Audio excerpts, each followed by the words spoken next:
these children who have been made to feel shame for how they were born and undergo all these unnecessary surgeries without being told what they're for and thinking something's wrong with them. I think this documentary is pretty recent. It came out in the 2020s. So I highly recommend, while I don't remember the name of the three people who are the focus, I only remember one out of the three names of the people in the documentary. River Kyle is one of them. They came out with a film called Pony Boy. I haven't seen it, but it's about a intersex Salvadoran person. And as a Salvadoran, I might watch it this month. But anyhow, I'm not gonna rate it because it is a documentary and it kind of feels wrong to do so. But I highly recommend. It's extremely educational and you learn about the experiences these people face on a day-to-day life and what it's like being intersex. But anyway, we're gonna move on.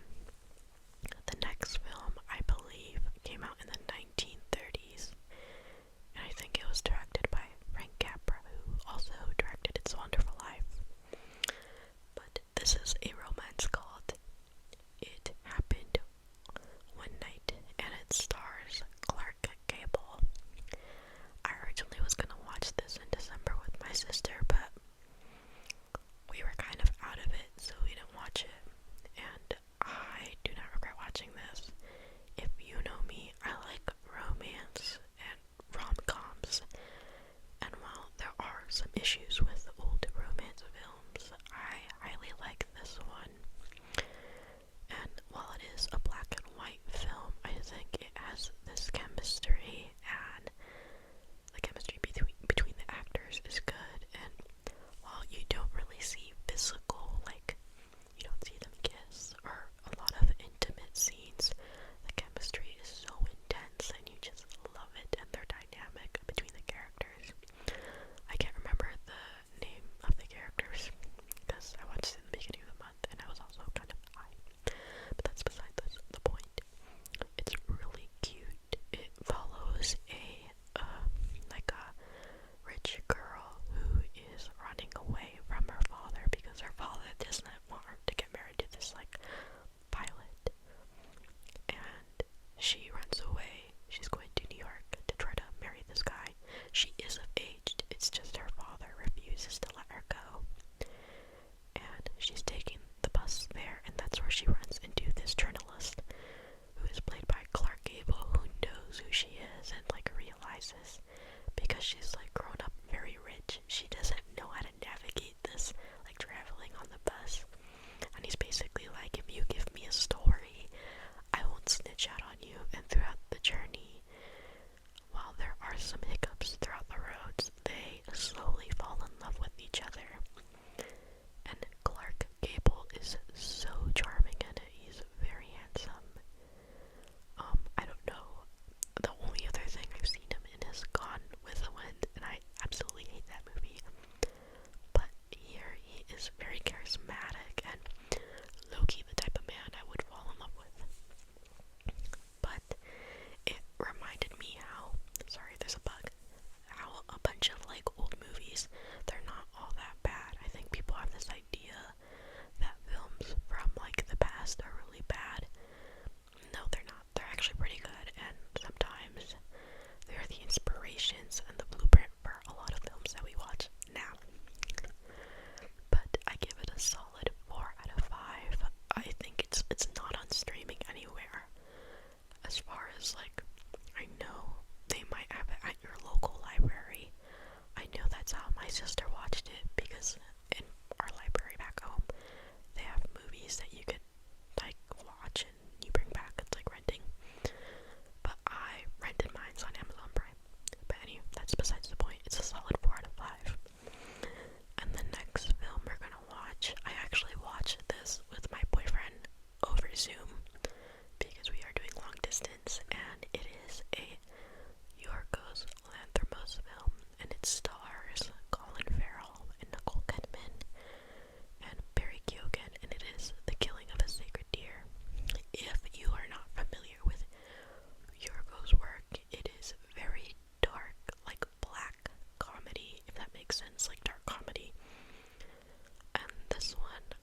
letting this happen to you.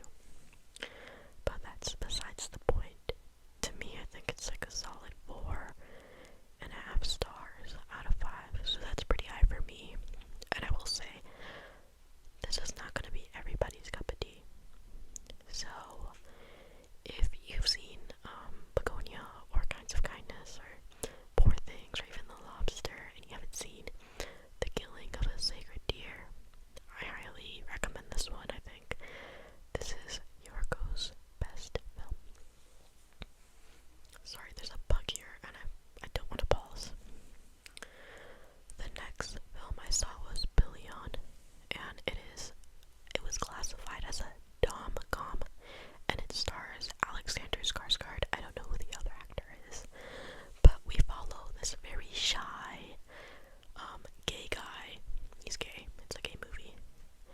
Who is kind of like a little timid. He does singing, and he comes across this man. He goes by the name of Ray. He is what you'd call like a daddy dom biker. Alexander Skarsgård is hot in this. I mean, that's my takeaway. But we kind of see their relationship, this dom and sub relationship, blossom, and it's gonna be uncomfortable. A lot of people are not used to seeing this type of like hardline dom and sub relationship, and they really go into it, and it's not like they're making a mockery out of it, but they're really exploring like, how does this man who's never been in a relationship deal with this? Like, this is the first relationship he's getting in, and it's something like this. But also, while it was classified as a dom-com, I really think it is a film about self-discovery and finding out what you like, your boundaries, and figuring out who you are as a person. And I think that's what I can't remember the name of the character who is the sub, but that is what he goes through. He's like figuring out who he is, and I can't remember who said this, but a perfect way to follow this journey is through his hair. In the beginning, his hair is kind of messy and unkept, and like it's awkward.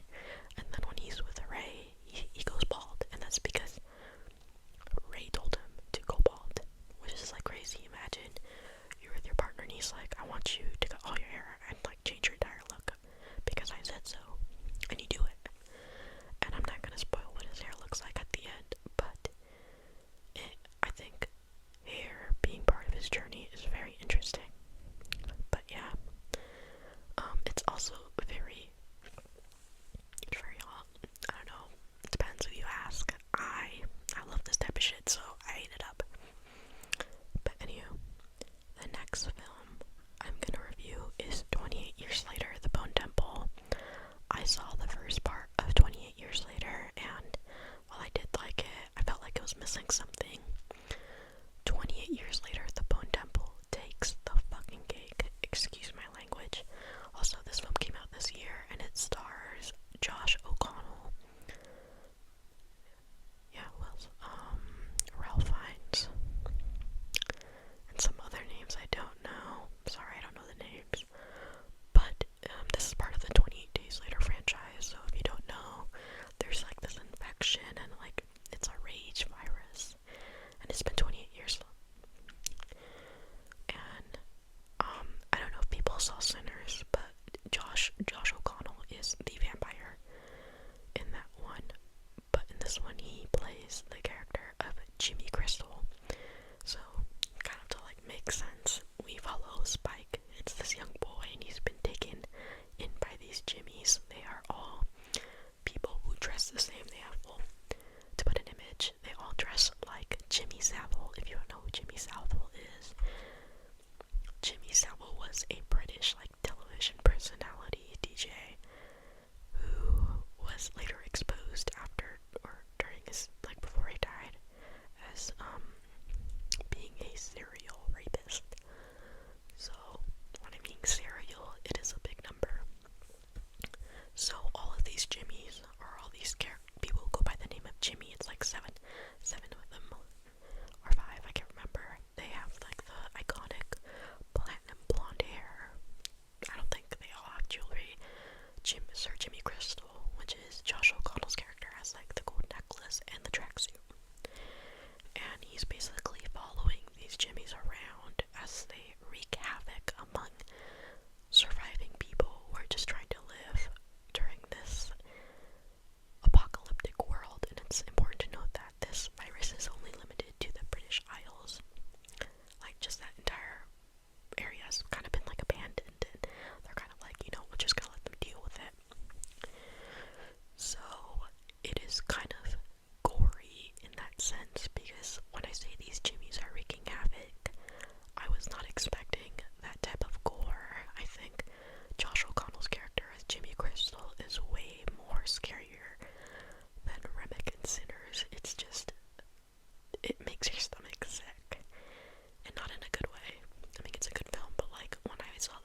soundtrack is amazing. And while it was not directed by Danny Boyle, I think it was directed by Nina DaCosta. Nina, while she is working off Danny Boyle's script, she kind of made this film her own thing by directing it, and it's absolutely stunning and beautiful. And I highly recommend, while it is an uncomfortable watch at times, I give it a solid 4 out of 5. I think one of the best films I've seen so far. I know it's like a little bold to say considering it's only January, but it is very strong and I was not expecting to like it so much. Hopefully this like inspires you to watch it or whatever. And the next film I watched is, I think, a film by Gus Van Sant. It's called The Dead Man's Wire, and it stars Bill Skarsgård and Al Pacino. And this is actually based on a real story of this guy who was like convinced his mortgagers gave him like a bad deal, so he takes one of them hostage, the son of the guy who owns the company. And the term Dead Man's Wire, he basically like tied a wire around this guy's neck, and it's connected to the trigger of a gun, and he ties another wire around his neck, so if the police try to shoot him, his body will go limp, and that trigger, the trigger will go off. So we kind of witnessed this 36, I think it was like 36 hours, or I think it was more than 2 days, standoff between the police, and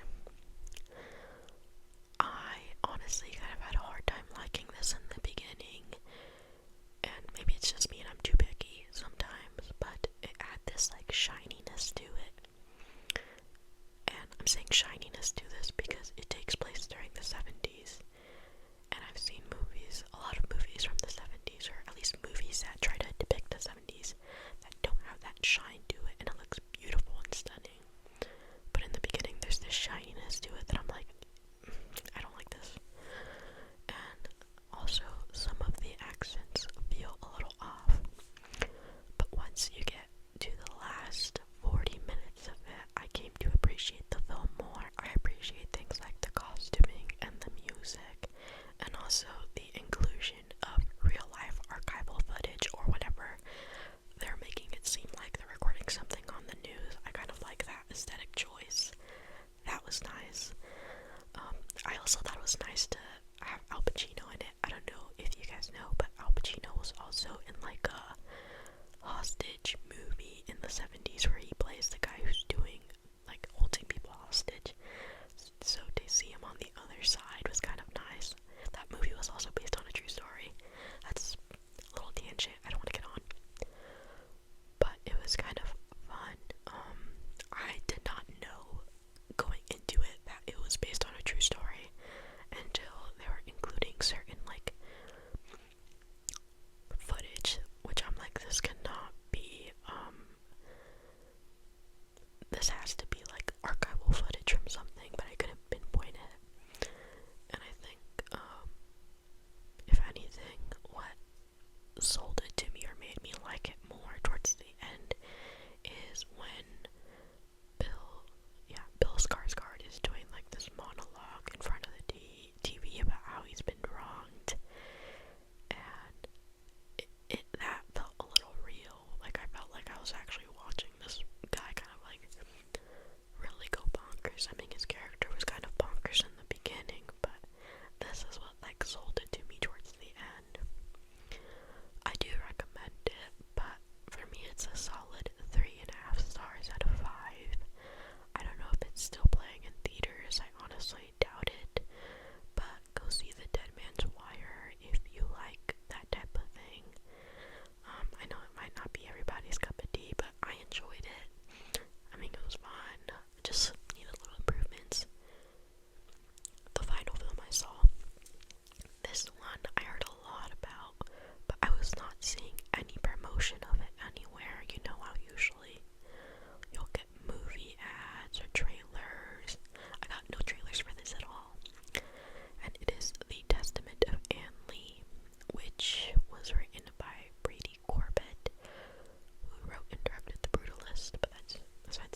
real life person, and obviously they take artistic liberties with it, but the musical aspect is honestly what made me like it.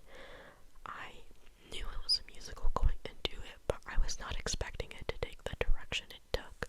I feel like a lot of the music and the choreography really resonates with, I guess, things that are talked about in the Great Awakening, the hymns, the speaking of tongues, these like out of like these movements people feel in their bodies. And maybe I'm looking at it this way because while I was raised Catholic, my mom did become an evangelical Christian, so I have seen people kind of religious, like have that religious experience, like physical, be very physical, like dance and like shake their body and type of stuff.